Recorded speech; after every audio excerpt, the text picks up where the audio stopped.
Well, hello, my paranormal peeps, and welcome back to another Deep Woods Paranormal podcast. My name is Matt Harvey. I am the founder and lead investigator with Deep Woods Paranormal.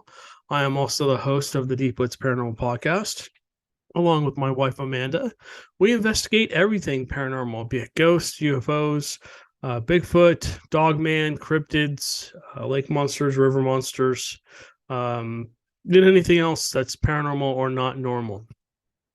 So, uh, I tried to do a couple podcasts last week, and for some, what the heck was that? All right, look back into the door. Something flashed.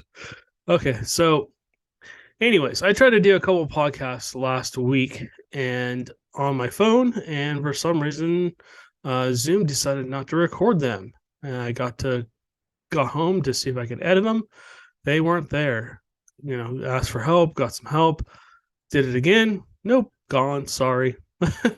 So, from here on out, when I use my phone, I'm gonna have to wait for that mic to show up. Hopefully, it'll be here on Thursday of this week, and we'll be basically just using the video camera and trying to figure out a different setting than the car for you guys to kind of sit and listen or watch or whatever. Anyways, yes, those are some haunted dolls over my, I guess it's my right shoulder. And then there's paranormal activity that does happen in the doorway there behind me. If you keep an eye out, you'll see a little shadow, about 4 feet tall. I think it's one of the little kids that's attached to the dolls behind me. So, yes, the office is a mess. I've been working. Last weekend, we didn't even have a chance to go out and do any research just because there was so much other stuff going on. Amanda and I have been going nonstop every weekend, whether it's Bigfoot research or UFO, trying to wrap up this UFO case. Every time we try and wrap it up, somebody comes to me with new information. And it's like, well, we got to go check out this area. And then we sit there and we watch and watch and watch for hours and hours and hours. And we've been skunked. So it seems like when you're looking for these things, they don't appear. But when you least expect them to show up, it's like, crap, where's my cell phone? I gotta get my phone out. I gotta get a picture or a video, hopefully, of whatever's going on. So yeah, that's what we've been doing. I've been going through the gear in the closet there, which is, I mean, you've all seen those cartoons where they open the door and all this stuff falls out on top of them. That's pretty much where we are with the gear right now. It's terrible. So, anyways, that's some bookkeeping stuff. We are working on our second show, which is Bigfoot related. I know, like I said, and I've said it many times, a lot of our fans on here are Bigfoot fans. So yes, we will mainly be doing Bigfoot for the show. That's our premises. We'll be trying to follow, kind of, take what we like from Expedition Unknown, from Finding Bigfoot and all the other Bigfoot shows I've ever seen, Unsolved Mysteries and stuff like that, and kind of incorporating them into the different shows that we're going to do. We will be doing lockdowns. So we're going to have a lot of different things from a lot of different shows that people seem to like. Sorry, we've got a lot of visitors right now. I think there's 3 dogs just came in here. Anyways, all right. So let's talk about Bigfoot behaviors, because a lot of people have been bringing it up to my attention recently.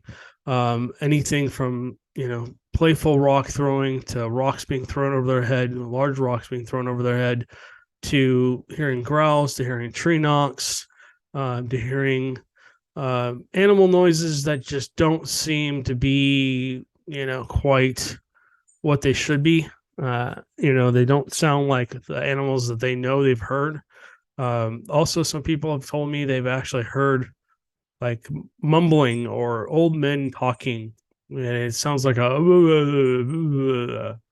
we'll get into that too. We'll talk about what I think that is, and then do Bigfoot sweat, and we'll talk about that as well.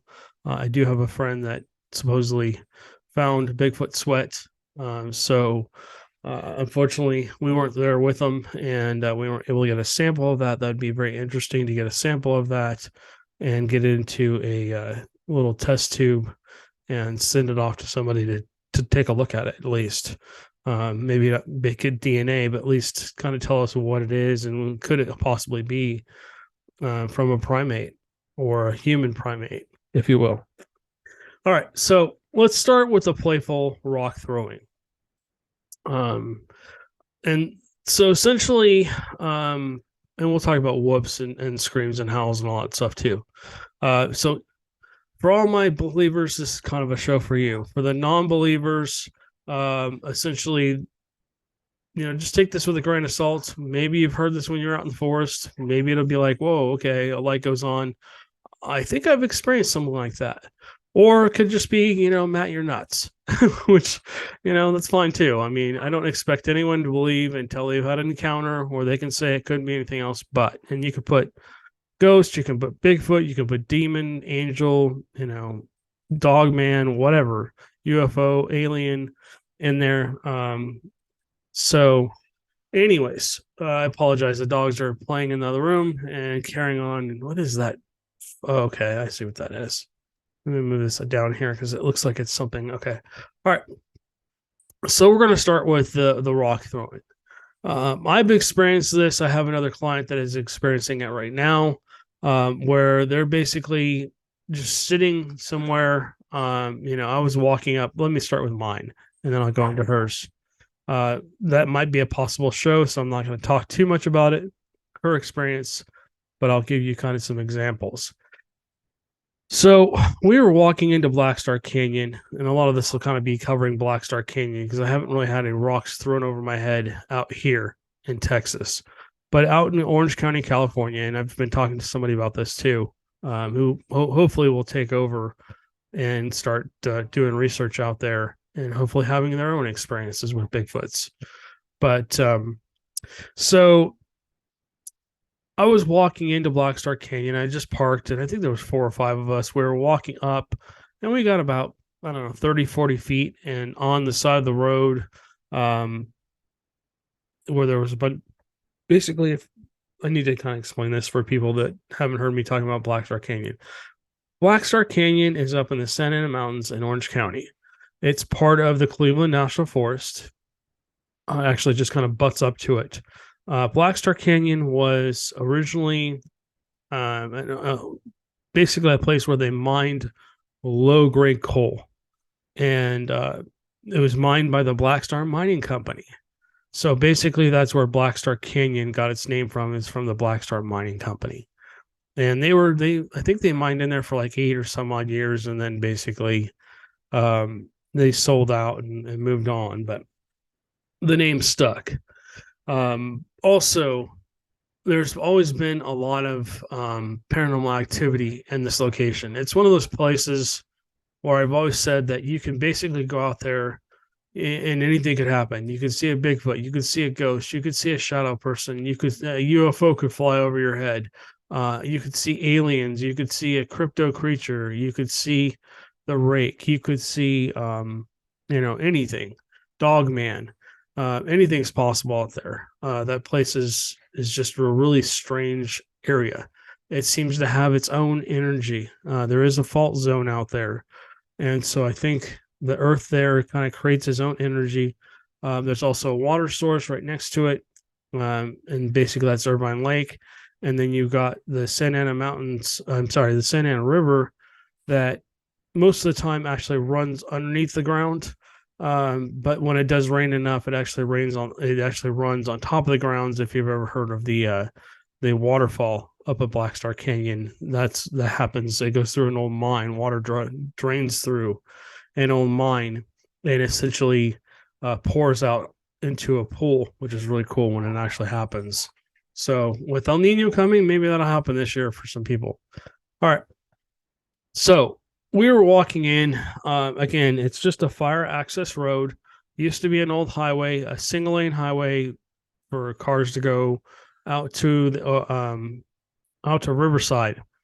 And then when the Tiga Highway was put in, and then the 91 was put in, they closed it down because it was just too dangerous. It's just a dirt road that basically is, there's been multiple accidents out there where cars have gone off the sides, or there's been collisions or whatever.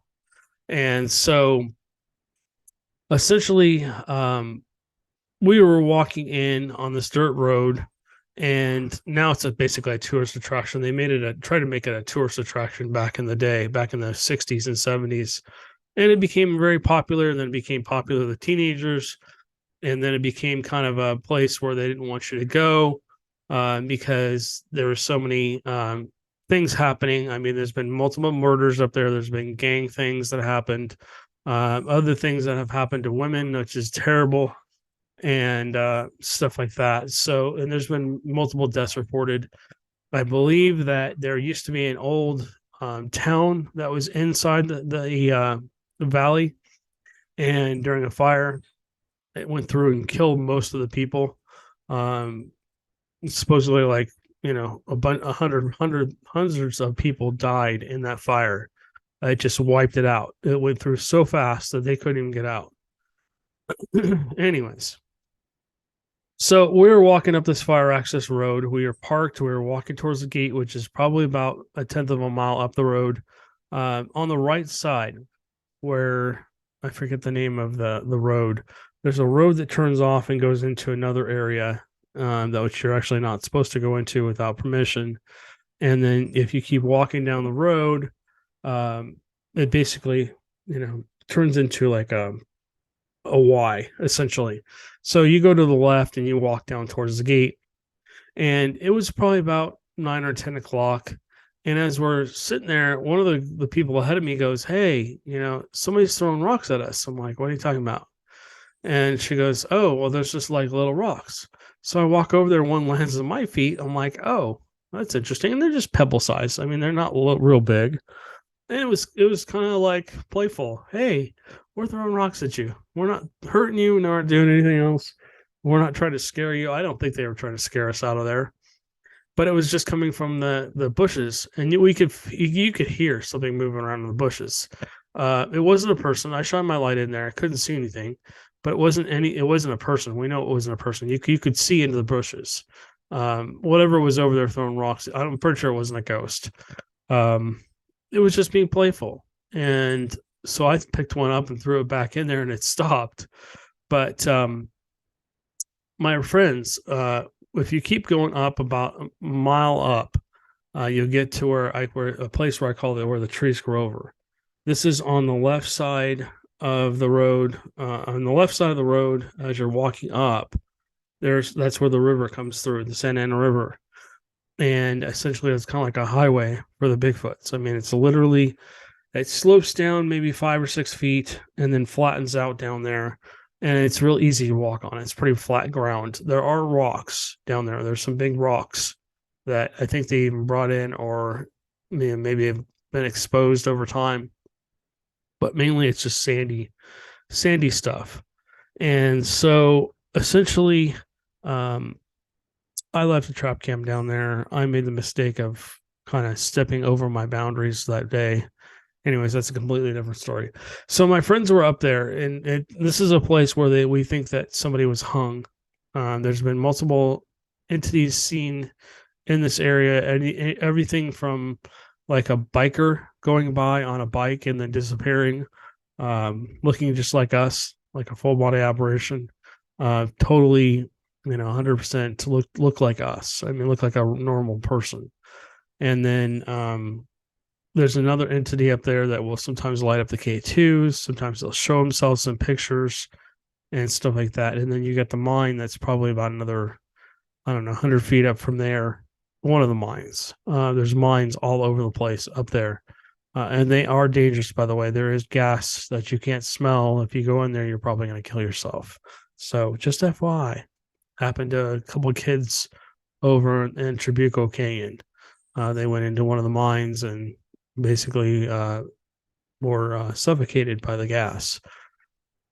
All right, so getting back to the story. So they were up there and they were doing ghost hunting. They were doing an EVP session, and we just happened to walk by them, and we were doing our own ghost hunting, and we were going to go up much further, about 2 or 3 miles in to the switchbacks, and that's more ghost hunting related. And maybe I'll talk about the ghosts on another at another time. But they stopped us. He's like, there's just like little rocks being tossed over at us, and I'm like, oh, that's interesting. We at that point we hadn't had that happen. The rocks happening to us, the little rocks being thrown at us, happened about 6 months later. So I think it was juveniles. I think it was just juveniles playing around, having fun, kind of toying with us to see how we react, see if we run, probably, and to probably try and scare us off without, hurting anybody, which is exactly what they're doing. So yeah, rock throwing is kind of common. Then you've got the other kind of rock throwing. Um, we were in. I took a ghost tour up there one night, and some people didn't want to do the ghost tour. They only wanted to do the Bigfoot research with me, and so I basically took this family in. I think there was 7 or 8 of them, and we were up by the gate, and we were just kind of listening because we had heard some things. We thought we heard a howl or something. I can't remember exactly what happened, but the mom, she had a night vision binocular, and so she was walking ahead of us, and she was. Let me explain how what this looks like. So you walk in the gate, and there's an embankment. It goes up maybe 15 feet at a slope, a real steep slope, and then levels off, and then kind of comes back down. There's a little bit of a berm, maybe a 5 or 6 foot berm back up there, and then it levels off there. And then there's trees like all lined up all along the edge of that berm. So it's the perfect place. It's like the perfect lookout point, pretty much. You can see a long way. You can see all the way down to where the cars are parked. You can see all the way up to that bend, and it's a really good place to watch. So essentially, she gets ahead of us, and she's looking up there with her night vision because she kept hearing something. And all of a sudden, she's probably about 10, 15 feet ahead of us. All of a sudden, she screams bloody murder. And I go running up there. I'm like, what? And she's like, there's a Bigfoot up there. And I didn't physically see it because I didn't have the night vision. But all of a sudden, you see a shadow just kind of back away, like back down the berm, as if somebody was in a shadow and they were, but you could see their outline and you could see them back off. I'm like, oh, okay, yeah, I think that was a Bigfoot. So that we had a pretty eventful night that night. As we're walking down, we went past to where the entry was. We got about a quarter of a mile down, maybe a half mile down, and out of nowhere, the daughter, she was wearing a backpack, and I gave her the K2, and she was having a lot of activity on the K2. There is a spirit out there who is very protective of young girls and just younger kids. And I'll get into that another time. I can't remember the name of the ghost, but she's also very popular in San Juan Capistrano. Let's just put it that way. So, anyways, she's lighting up the K2, and all of a sudden, I'm standing behind her. I see like a pebble, boom, hit literally bounce off of her backpack. I'm like, what in the world? And she turned around, why'd you do that? I'm like, I didn't do that. And her mom saw it too. She's like, no, he didn't do it. And she freaked. She wanted to leave right then and there. She started running. I'm like, no, don't go running. All you do is excite them. And so, I mean, that pebble came out of nowhere. I mean, it came on a line. Whatever threw that had to have thrown it probably at least 100 yards on a straight line and hit her backpack.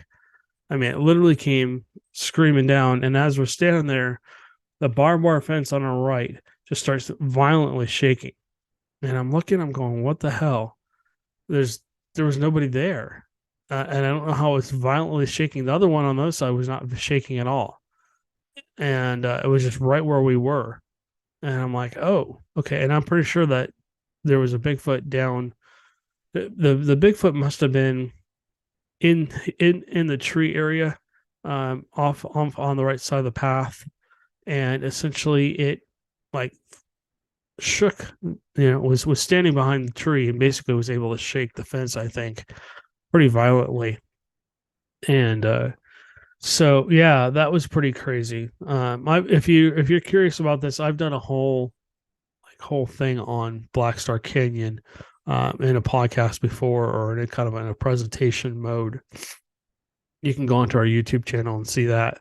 Um, Also, if you're on our Rumble channel, for some reason, videos from YouTube are not loading over there, and I can't seem to upload anything to our Rumble page for some reason. I've closed the page, I've opened it, I've turned off the computer, turned it back on. I've contacted Rumble, not heard anything back from them.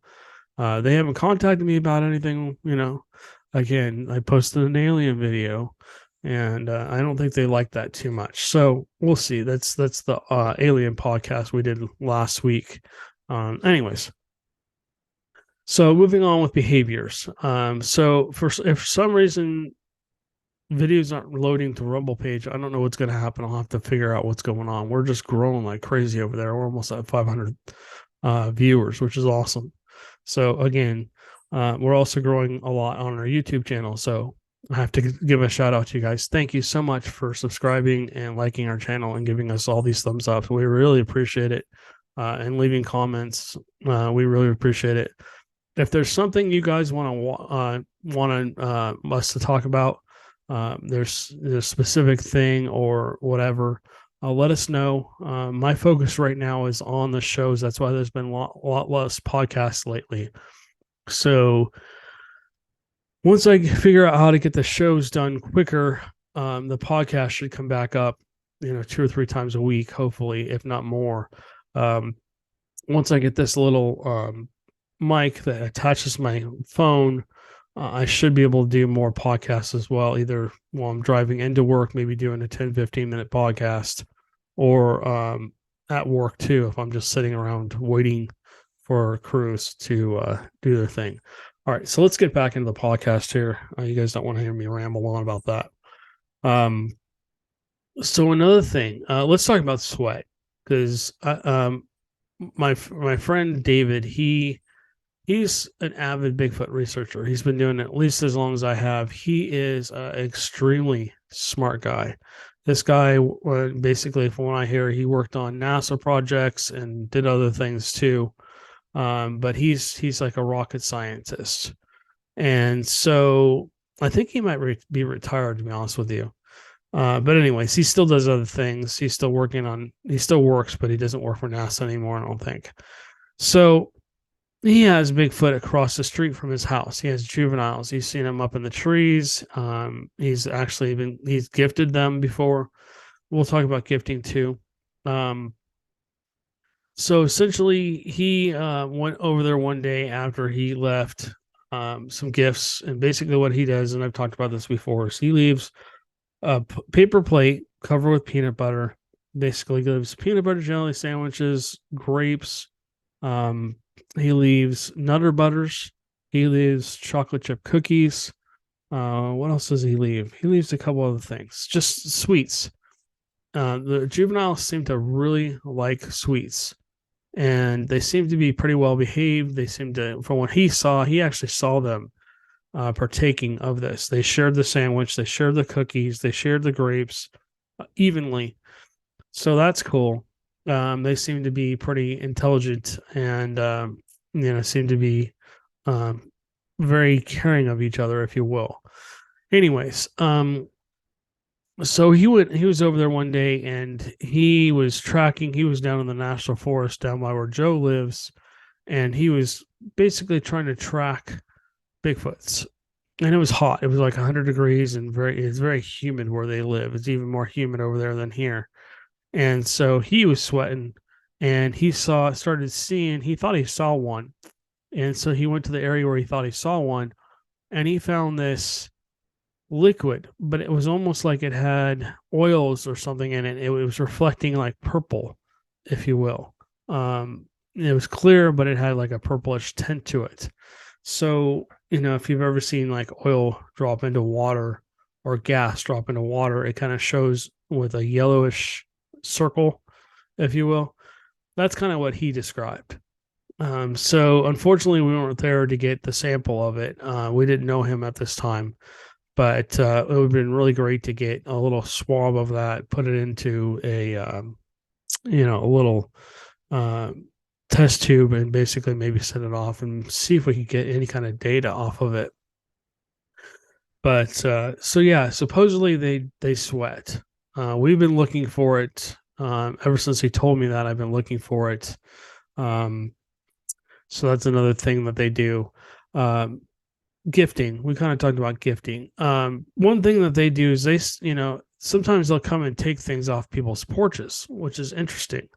Um, I've seen a lot of different channels that have people that will gift for them. They'll pick a certain spot, and they might leave like a doll, or they might leave a banana, or they might leave some grapes, or they leave an apple or a granola bar or something. Or they'll basically leave that, and then what happens is they'll come back a little while later, and they won't have seen anything, but there'll be like a rock or a stick or something else, like an animal a skull or different things, like twisted up sticks, or they just bring different interesting things. Sometimes they leave like bottles, old bottles that they found out in the wilderness, and they'll drop that down and leave it there for the person as a gift back. So that's pretty cool. Sometimes people leave crosses. Sometimes people leave marbles, and sometimes they'll move the marbles around. I know of a lady that would make a pancake for this one, and she would leave it out on the fence post, and she actually would watch the Bigfoot come walk down, take the pancake, and walk away. So that was pretty cool. I used to when I first started gifting, I used to leave power bars. I don't leave them in different places. I leave them along the fence or whatever. I didn't really have a specific place to leave them in Black Star Canyon because there's fences on each side. You can't go off into the wilderness without permission. So I was kind of, stuck basically leaving things wherever I thought they would come and find them, where I saw them cross the roads or whatever. I would leave stuff there. And sometimes I come back and find them gone. Sometimes I wouldn't. Sometimes they'd be still there. So that was one of the things I used to do. Another thing I used to do is when I used to walk down there, I had a big Maglite, a 4-cell Maglite, and a 3-cell Maglite too. I would sit there and bang real hard. When I first got there, I'd bang on the telephone poles. And I could not hear anything back most of the time. I think I heard one knock back one time. But I wouldn't hear any knocks back. And then I'd start walking in. It was kind of like, hello, I'm here, and just to let them know that I was there. And now, I mean, like at Joe's, if you go up to Joe's camp or you go into anywhere, like we were out in the National Forest the other night, and it's part of our show. Hopefully we caught the knocks on audio and video. But you hear, and then you hear, like softer, 3 different places. You hear one loud, and then you hear one a little less loud, and then one a little less loud, and then sometimes you hear another one behind you. But it's I think that's their way of communicating. I think that's I'm over here, or one knock I believe is where are you? 2 knocks is I'm like coming your way, and 3 knocks I think is watch out, danger. So talking about knocking, there's also something that I think that they do. I'm not sure if they're clicking their fingernails together or they're snapping their fingers like we snap our fingers like this. But it sounds like rocks being clicked together. That kind of a noise. If you've watched any of our videos on Bigfooting, from time to time we do capture that on video. That happened to me at Black Star Canyon. I was walking in, and I wasn't doing any Bigfoot research. I was actually doing ghost hunting, and I had a K2 out, and all of a sudden I hear like rocks just. I'm like, what the heck is that? So I stopped and I listened, and I kind of made the same noise back with my mouth, and it happened again. It mimicked me. And then basically this went on for like 10 minutes until you hear like this god awful scream come from way up the mountain. Excuse me if you're watching. My nose, my allergies are going absolutely nuts. My nose, my face itches. Anyways, so yeah, essentially that went on for 10 minutes or so. I recorded the whole thing. Unfortunately, there wasn't enough IR with those old Sony Handycams to essentially, um, basically see what was above me. Talking about the berm that, I was on the entrance and I talked about the berm here. Something was above me. There was something on the berm above me and it was making those rock clicks. I could hear it moving around. I could hear it sometimes breaking branches. And I'm guessing it was probably a young juvenile Bigfoot. And basically, um, warning the other Bigfoots that, hey, he's coming. And then there were some kids that had taken off up around the bend, and I don't know how far up they got. They probably got up by the mine, and they heard the scream, and they came running. I asked them what had happened, and they were just like beside themselves. They couldn't talk. They were so scared, and they took off real quick. So I don't know what they experienced. I wish I could have gotten what I wish I could have documented what they had heard and what they saw.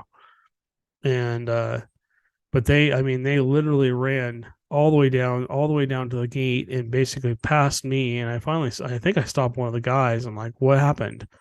And he's like, oh, we gotta go. We're going. I'm like, oh, okay. Um, so again, I don't know what happened. I don't know what they experienced, but there was like a normal Bigfoot scream, like an actual scream. And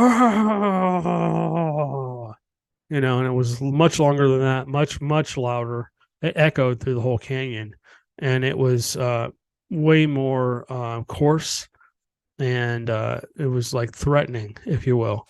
So I think it was screaming at. I don't know if it was screaming at the kids or if it was screaming at the juvenile to shut the hell up, which is what I think happened. I think it was trying to tell the juvenile to be quiet and stop clicking rocks. But I was actually I started out with my tongue kind of mimicking it, and then I'd heard the clicking before, so I had drumsticks. So I'm tapping, tapping them together to essentially make clicking noises back to try and mimic the noise, and it was pretty close. And whatever it was actually just responding to me, and it was really cool. But you guys can go back and watch that video. Anyways, so they do rock clicking, and I think that's kind of a playful way of them communicating, and I also think it's a way for them to kind of let the other Bigfoots know, hey, they're coming, someone's coming. That happened to me at Joe's camp as well. We were walking up, and it came from one side of his property, and then there was activity where we were on the other side of his property. I've described Joe's property before. It's like a football field. It's about 100 feet, 300 feet long, and probably as wide as a football field. He has 55 acres. So could be longer, could be shorter. I don't know. But it seems, and the shape might not be exactly perfect. But there's a road on each side pretty much, and they're old logging roads. And then, of course, the road that goes up to his property is an old logging road as well. But anyways, we were walking on the left side of his property, and we were walking into the forest over there, and that's when we heard the rock clicks come from the other side, kind of maybe a scout watching us walk in there. And it was like, hey, he's coming. Mm-hmm. Hey, he's coming. But again, I think the 3 tree knocks that happen also sometimes can be used that way too, if they don't want to click their fingers together or click the rocks together or whatever. Another behavior, the whoops. I believe the whoops are done primarily by females. I think for the whoops, I actually have heard in person when Christy was out in the woods, and you hear whoop, whoop, whoop, as it seemed to be moving away from her. I think it was more like you hear, like somebody was sounding, like they were sounding the alarm. Basically, it sounded like it was moving away, and then she encountered two very large Bigfoots. Uh, they're hard to see on camera. Now we have better equipment, of course, and we'll be able to see them better. But as we continue to add to our technology, we're gonna be able to see so much stuff out there. It's gonna be crazy. Um, but that's part of the reason we keep asking people to donate towards the IR flashlights and other cameras. I think at this point, I figured out the IR situation. We now have 4 really good cameras uh, that basically can see pretty far, and then the bigger camera that we just got. That camera seems to be really, really good. I mean, you can zoom in. I was at, I thought I saw a Bigfoot in the shadows. And when I was doing a call, and I was actually able to zoom in with the camera, with the IR light on, with the IR flashlight on with that camera. And you could tell there was nothing there unless it had moved. And I don't think it did. I'll be reviewing all that video here in the next couple of weeks to try and get that done too. So, like I said, if you're curious about the show, it's a slow process right now. I've been working on it for 6-8 months, trying to get the right gear, trying to make sure we have all the right stuff for the shows. I've been working on setting up locations, constantly talking to people, talking to witnesses, trying to set up interviews and stuff like that.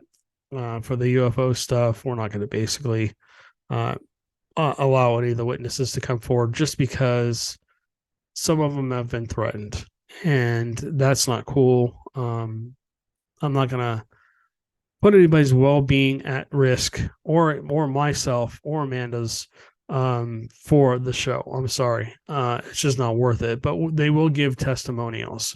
We have been getting a lot of testimonials from people talking about their experiences. So they'll basically it'll be, I might read it and you might see what they wrote up on the screen and go from there. But basically, that's just for the UFO stuff. That UFO show will probably only be on our Rumble channel if I can get anything to go up there. Starting to wonder if they're not going to support anything UFO as well. Anyways, let's get back to the Bigfoot stuff. I'm sorry, I just got a lot of information I want to share with you guys. Okay, so what's the next thing? Howls. There's different types of howls, and I think some of them are I believe there's a dominant male, and everybody says, oh, Bigfoots are between 6 and 10 feet tall. No, they get much bigger, and I think there's multiple species of Bigfoots. I think there's a black one. I think there's a tan one. I think there's a brown one, and I think there's a kind of a reddish one, like an orangutan. And they're all different shapes and sizes. They're all different. They all get different heights and widths and stuff like that. I've talked about this many times, but I believe that the dominant male possibly gets up to the 18 to 20 foot tall range, maybe a little taller. I think that they're just giants. I really do. We found almost a 30-inch footprint at Joe's. And I mean, Joe and I witnessed something had to be pushing 16, 17, 18 feet from basically where I could measure it up to. And the branch that it basically had bent down was at least 15, 16 feet. So imagine the arm coming up, where the shoulder was, add another foot or two on top of that. You're looking at 16, 17, 18 feet or more.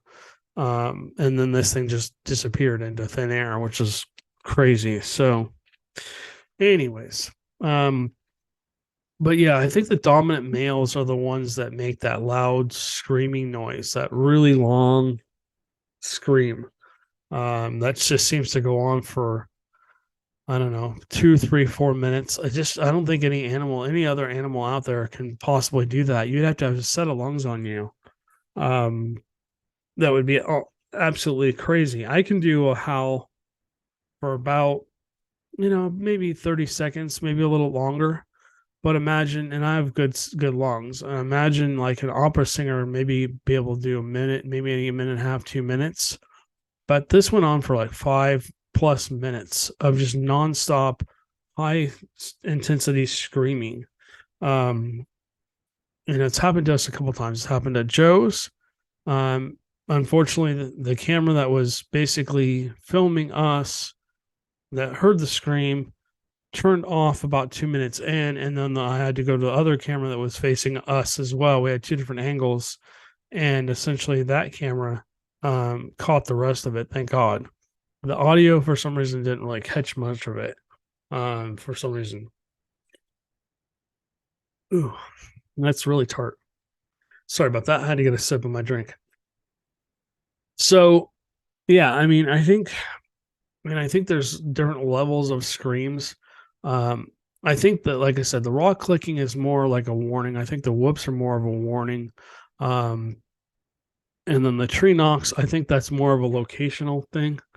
Kind of like if you're a hunter and you're out there and you get lost, you fire one shot in the air to signal, hey, I need help, and then somebody's supposed to shoot off 2 or 3 shots to basically, say I heard you, I'm on my way, and then go from there. So I think they kind of do that same thing. I think they use that same mentality. And then another thing is their language. So I've heard from many witnesses that they've, and I've heard it too. Like the grumpy old man, language, the stuff that you can't really understand. Um, there are experts that basically are studying this language. Some people actually think it might be Apache. So if you guys got to take all this with a grain of salt. This is all just theory. So everything I'm talking about is just theory. It has been documented and stuff like that multiple times, but still, it's just theory. So if you listen to, if you basically listen to the theories and you think, let me start over. Let me try this again. Sorry about that. I'm brain farting. Okay, so the talking may have originated from, and again, take this with a grain of salt. There's stories out there of the Apaches and the Bigfoots kind of coexisting, and other Indian tribes as well, but mainly Apache. They would come into their tribes. They would exchange things like gifting. The Indians would give them something. They would give them something back. And then they had, supposedly they taught them Apache, how to speak in Apache. There is another woman, I can't remember where she's from. She's either from Oregon or Washington, who said when she was growing up, her mom used to have Bigfoots come to the door and they would like have full on conversations with her in English. And she could understand it. It was not real good English, it was kind of broken English, but they would exchange things. She might give them some sugar or some other things, and basically then they would bring back something else to her, um, and gift stuff back to her. So I think the theory of gifting has been happening for a long time. If you're lucky enough to find a group of Bigfoots that maybe in their history they used to do that, you might be able to hear their language too. I think some of them do talk in some kind of language. I'm not sure what it is.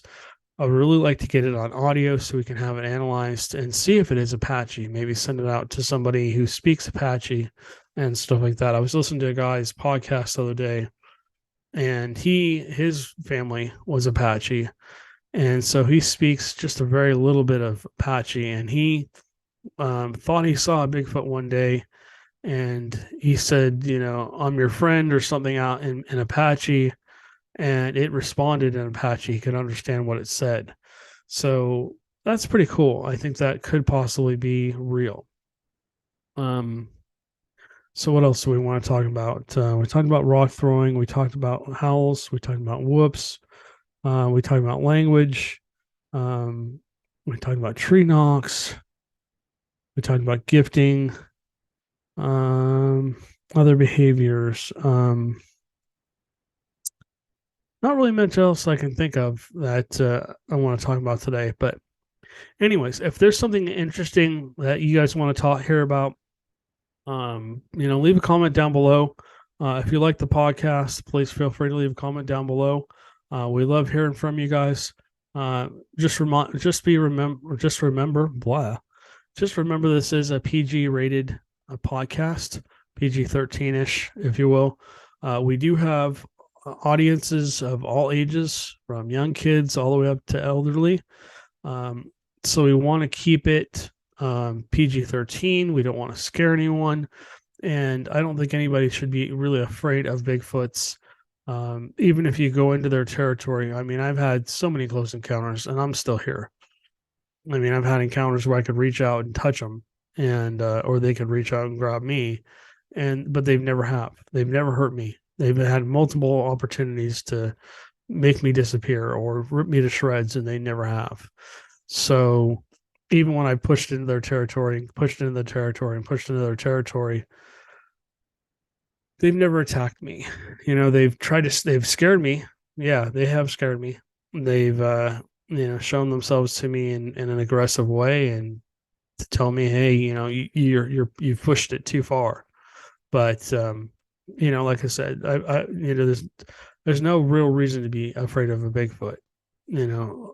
Humans, I believe, have been living alongside Bigfoots for a long period of time.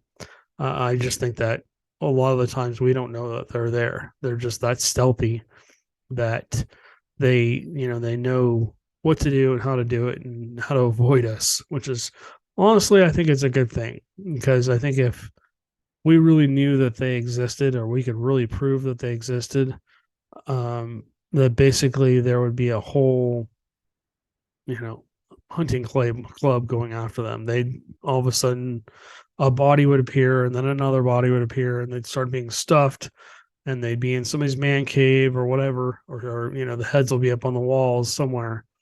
And I just don't want to see that. I would like to protect these things. I don't want them to be hunted or harassed or anything like that. We're always very respectful when we go out. We're just trying to be in communication with them and form a relationship with them. So anyways, guys, this is getting a little long. I'm going to try and start doing more podcasts as time goes on. So bear with me as I kind of figure things out and go from there. So, all right, guys. Well, I appreciate you listening. I appreciate you watching. Thanks for commenting. Thanks for giving us a thumbs up and liking the channel and subscribing. And we will catch you on the next one.